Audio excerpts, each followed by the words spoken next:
Hello friends, આજે આપણે બનાવવાના છીએ ગ્રીન આલુ સેવ. પરંતુ આ સેવની અંદર આપણે આલુ નાખવાના નથી. આલુ વગરની ગ્રીન અને આલુ સેવની ટેસ્ટ આપે એવી સેવ આપણે બનાવવાના છે. તમે એનો ક્રન્ચીનેસ જોઈ શકો છો. એકદમ ક્રિસ્પી આપણી સેવ બની છે. તો ચાલો શરૂ કરીએ આલુ વગરની આપણી આલુ સેવ. તો એના માટે સૌથી પહેલાં આપણે મિક્સર જારની અંદર ફુદીનો લઈશું. તો આ ફુદીનો છે એના મેં પાંદડા તોડી લીધા છે. આ ડંઠલનો ભાગ છે એ સાવ કાઢી નાખ્યો છે. સેજ પણ ડંઠલ લીધા નથી, કારણ કે ડંઠલનો સ્વાદ છે ને સેજ આપણને કડવાશ પડતો લાગે, એટલે બધા પાંદડા તોડીને લીધા છે. તો આપણે આ એપ્રોક્સિમેટલી 1 વાટકો જેટલા ફુદીનાના પાંદડા છે અને અડધો વાટકો જેટલી કોથમીર છે. આ બે વસ્તુ મેં ધોઈ અને લીધા છે.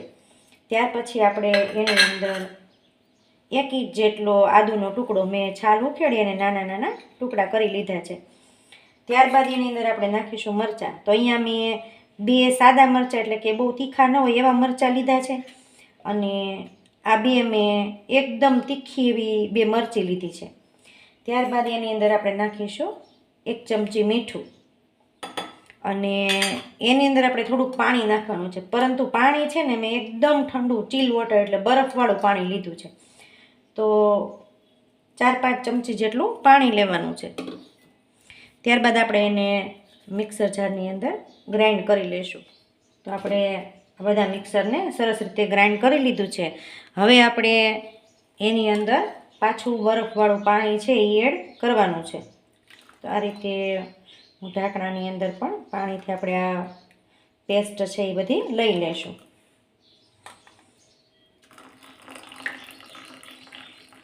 અહીંયા મેં ટોટલ અડધો વાટકો પાણી, જે માપથી આપણે લોટ લેવાના છીએ ને એ માપના વાટકાથી અડધો વાટકો પાણી લીધું હતું. હવે આપણે આને ગાળી લેવાની છે પેસ્ટને, જેથી લોટ બાંધતી વખતે અને સેવ પાડતી વખતે આપણને સંચાની જાળી જે છે ચકરી એમાં ક્યાંય આડે ન આવે. તો આ રીતે આપણે બધી પેસ્ટ છે એને સરસ રીતે ગળણીમાં ગાળી લેવાની છે. આ રીતે ચમચીથી આપણે હલાવીએ એટલે બધી પેસ્ટ છે એ સરસ રીતે નીતરી જશે. તો જો આપણે બધો જ વધારાનો ભાગ છે એ નીકળી ગયો છે અને સરસ મજાનું આપણું ગ્રીન પાણી છે એ તૈયાર થઈ ગયું છે. હવે આપણે લોટ બાંધી લઈએ. અહીંયા મેં 2 વાટકી ચણાનો લોટ લીધો છે.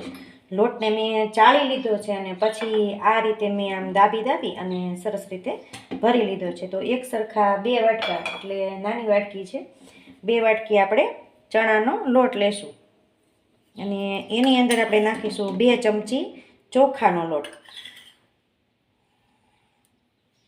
એક્ઝેક્ટ 2 ચમચી. એટલે તમારે જો 1 ચમચો સેવ પાડવી હોય તો 2 વાટકા લોટ અને 2 ચમચી ચોખાનો લોટ, આ એક્ઝેક્ટ માપ છે. પછી એને આપણે સરસ રીતે મિક્સ કરી દઈએ.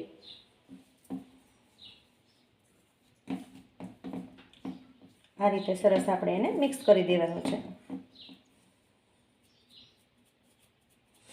પછી એની અંદર આપણે 2 ચમચી જેટલું તેલ લેવાનું છે. આપણે બહુ જાજુ મોણ નહીં નાખીએ, પણ 2 ચમચી જેટલું મોણ નાખીશું.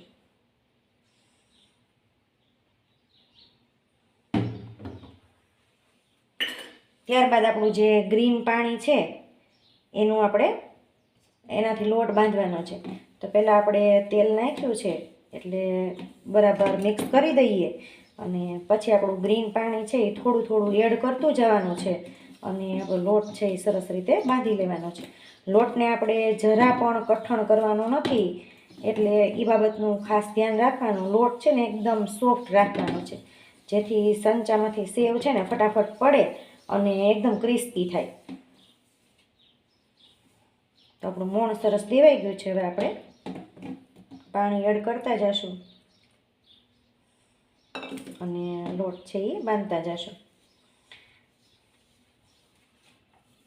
આ રીતે તમે એક વખત સેવ બનાવશો ને પછી બાળકો તો તમને આ ફ્લેવરની સેવ બનાવવાનું જ વારંવાર કહેશે, કારણ કે એનો ટેસ્ટ એટલો બધો સરસ આવે છે અને આ સેવ એવી છે કે એમાં બટેકા આવતા નથી, એટલે કે આલુ સેવ જેવો ટેસ્ટ આવશે પરંતુ આલુ નથી, એટલે કે બટેટા વગરની આલુ સેવ બનશે અને ટેસ્ટ એકદમ મસ્ત આવશે એનો.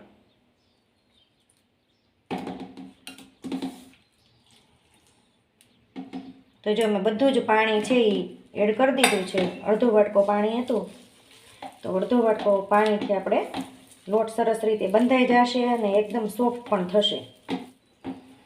તો જો આ રીતે લોટ છે એની કન્સિસ્ટન્સી રાખવાની છે, જેથી સંચામાંથી એકદમ સરળતાથી આપણી સેવ છે ને એ પડી જાય.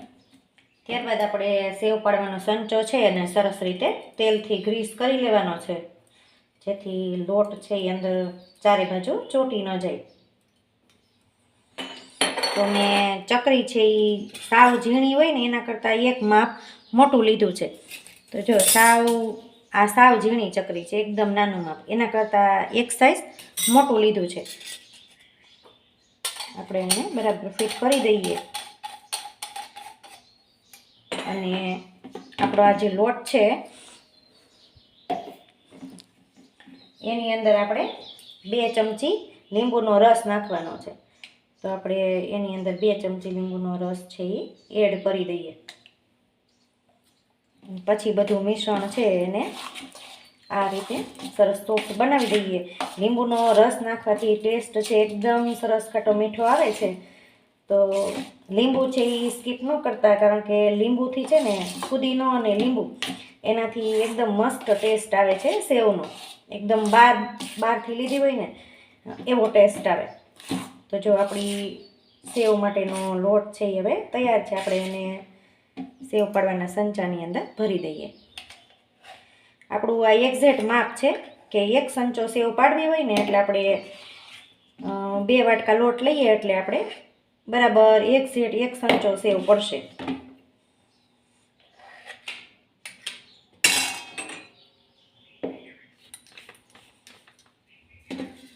આપણો સંચો રેડી થઈ ગયો છે. હવે આપણે સેવ પાડી લઈએ.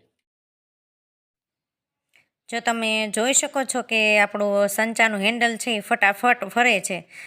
એનું પણ કારણ છે કે આપણો લોટ છે ને એકદમ સોફ્ટ રાખ્યો છે, જેથી સંચો છે ને એ ફટાફટ ફરે અને સેવ છે એ ઝડપથી પડી જાય.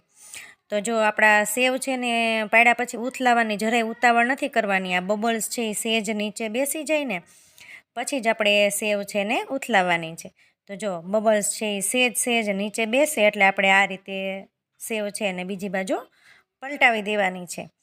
તો આપણી સેવ છે એ એકદમ ક્રિસ્પી બનશે અને બજાર કરતાં પણ એકદમ ટેસ્ટી બનશે. વેકેશનમાં જ્યારે બાળકો નાસ્તો માગે ત્યારે આપણે આ ફ્લેવરની સેવ એને આપીએ નાસ્તામાં, એટલે બાળકોને બીજું કાંઈ જ નહીં જોઈએ. એક વખત ચોક્કસથી આ રીતે ટ્રાય કરજો અને બીજા એક પણ નાસ્તાની જરૂર નહીં પડે. અને આ ફ્લેવરની સેવ છે એ બાળકોને ખૂબ ભાવે છે, કારણ કે બજારમાંથી આપણે જે આલુ સેવ લાવીએ છીએ એમાં પણ ફુદીનાનો ટેસ્ટ એકદમ ચડિયાતો હોય છે અને એકદમ એમાં તીખો પણ ફ્લેવર આવતો હોય છે.